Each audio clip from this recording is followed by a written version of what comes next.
Welcome to the special Bedtime Stories 50th Bedtime Story Special.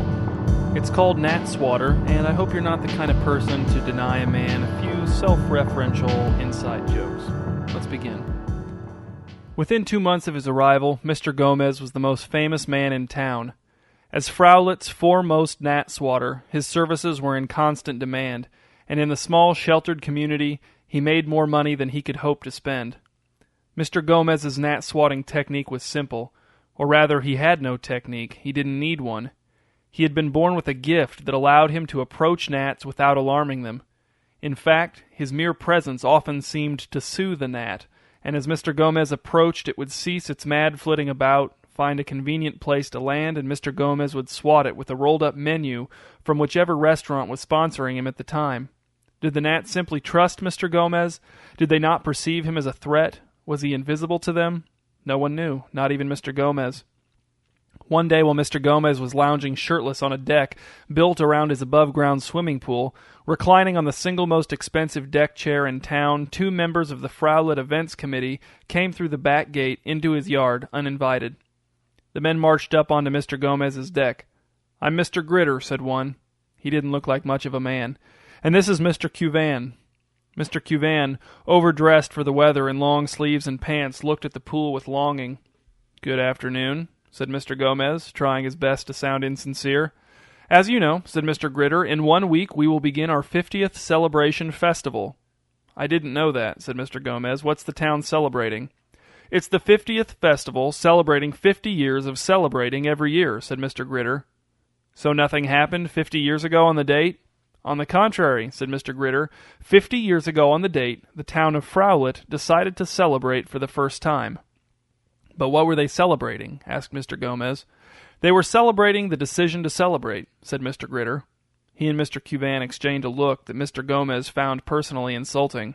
"What does this have to do with me?" asked Mr. Gomez. The scent of the coconut oil on his chest was strong in his nostrils, and perhaps the only thing keeping him from becoming hostile. In honor of the 50th celebration festival, many local personalities and businessmen, men who are active and respected in the community, are doing 50 of something. "How come Mr. Cuvan doesn't talk?" asked Mr. Gomez. Mr. Gritter ignored the question. He said, "I'll give you some examples to explain to you what we're talking about. Mr. Elkrit is planting 50 trees in the park free of charge. Dr. Burnforth is checking the eyes of 50 underprivileged kids free of charge.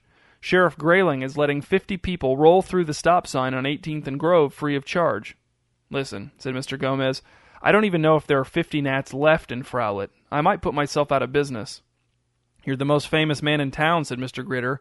"If you don't participate, everyone will be so disappointed." "It will adversely affect your fame," said Mr. Cuvan. This struck home. "I'm in," said Mr. Gomez. "I'm very reluctantly in." "We probably won't phrase it that way at the announcement," said Mr. Gritter. The Frowlett Events Committee organized a press conference for all the wealthy and powerful men in the community to announce the 50 things they were going to do free of charge during the week of the 50th celebration festival. When it was Mr. Gomez's turn to talk, he tried to force a little jolly enthusiasm. "The first 50 people to call me with a gnat to swat will receive my services free of charge." A reporter from the Frowlett Examiner raised his pen in the air and said, "Day or night?" "Normal business hours," said Mr. Gomez. "How will we know you've gotten all 50? Asked the reporter. Mr. Gritter stepped up to the podium and said, "The Frowlett Events Committee will assign a photographer to accompany Mr. Gomez and document all 50 free gnat swats." Mr. Gomez glanced around at the local television station cameras pointed at him. "Document?" he said. "Document how?" "Also," said Mr. Gritter, "at Sunday evening's closing ceremonies, all 50 swatted gnats will be on display under one of the 50 handcrafted glass cases donated to the city by Mr. Berthlow."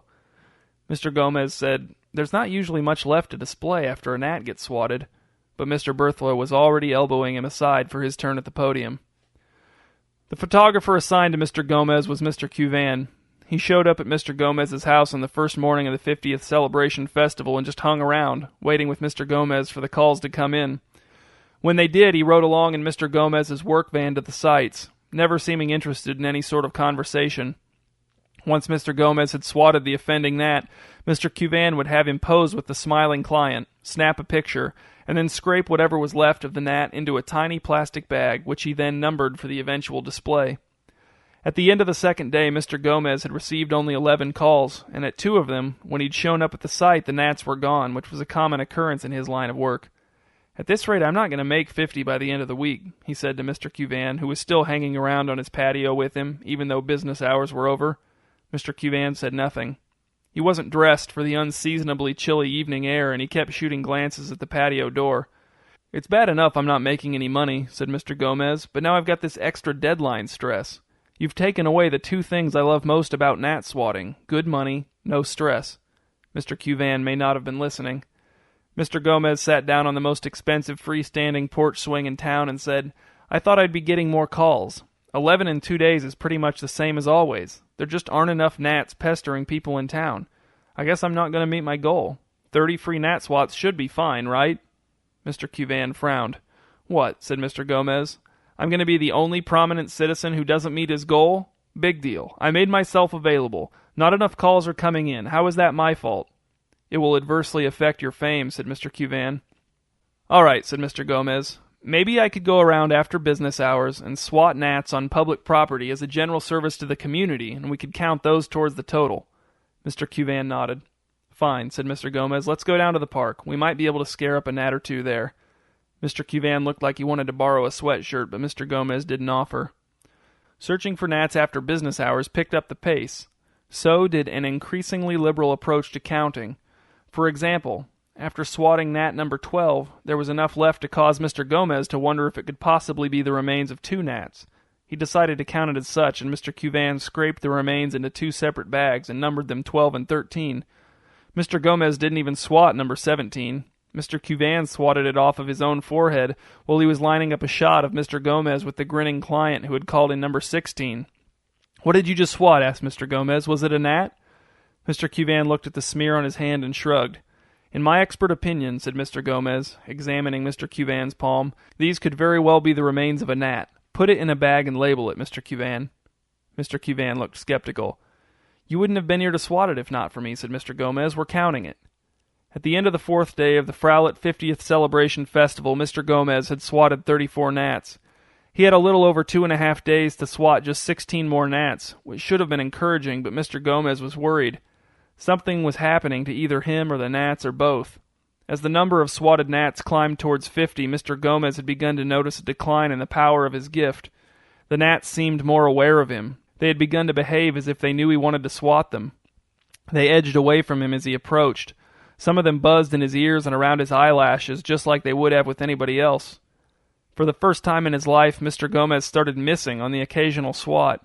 With each successive call he answered, with each foray into the park or along the river after business hours, Mr. Gomez felt less like someone with a special gift for gnat swatting and more like just another average guy trying to swat agitated gnats with a rolled-up restaurant menu. His fear of failing to meet his goal of 50 gnat swats by Sunday night gave way to a fear that he had lost his gift forever, fear that his career as a gnat swatter was over. Since Mr. Cuvan wasn't forthcoming with his opinions, Mr. Gomez called Mr. Gritter to express his concerns. "Just swat the last 16 gnats and come to the closing ceremony," said Mr. Gritter. "Then take a hiatus, a little vacation, and you'll be back to your old self, as good as new." Swatting the last 16 gnats was a nightmare. Every time Mr. Gomez got close, the gnats flew into a frenzy, zipping and buzzing in every direction, erratic beyond all reason. Mr. Gomez chased the gnats around clients' backyards, around nature trails, and around the stockroom at Mr. Elkert's hardware store, cursing and flailing his menu while Mr. Cuvan looked on with a wrinkled, skeptical brow. "What am I doing wrong?" asked Mr. Gomez, resting his forehead on the steering wheel of his work van. "What changed?" Mr. Cuvan said nothing. He might have said nothing even if he'd known. Mr. Gomez didn't swat number 50 until 2 hours before the 50th Celebration Festival closing ceremonies were scheduled to begin. It was an intense battle. The gnat flew at incredible speed, zipping and darting with such unpredictability as to seem almost strategic. It even survived 2 direct blows from the menu before a third, desperate, despair-fueled lunge from Mr. Gomez finally finished it. Mr. Gomez stood panting over its remains squashed on a rotten picnic table and tried to feel relieved. He could not.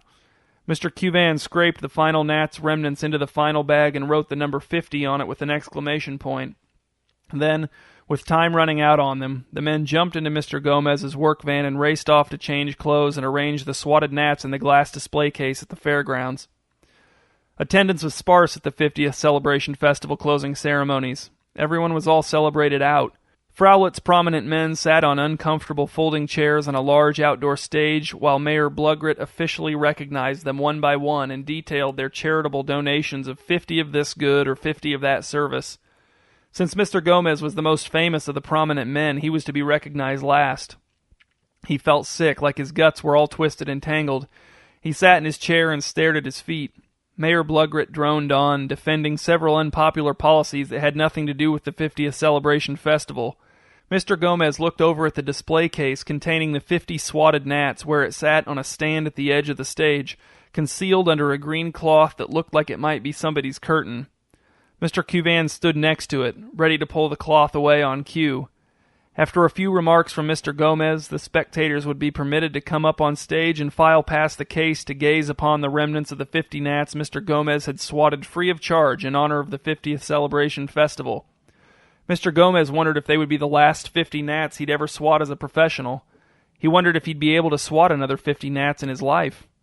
His connection with the gnats, or whatever it was, had vanished, replaced with something else, something that drove them wild, something that seemed to infuse them with a desire for self-preservation that made swatting them nearly impossible. Swatting gnats had been Mr. Gomez's livelihood, his identity.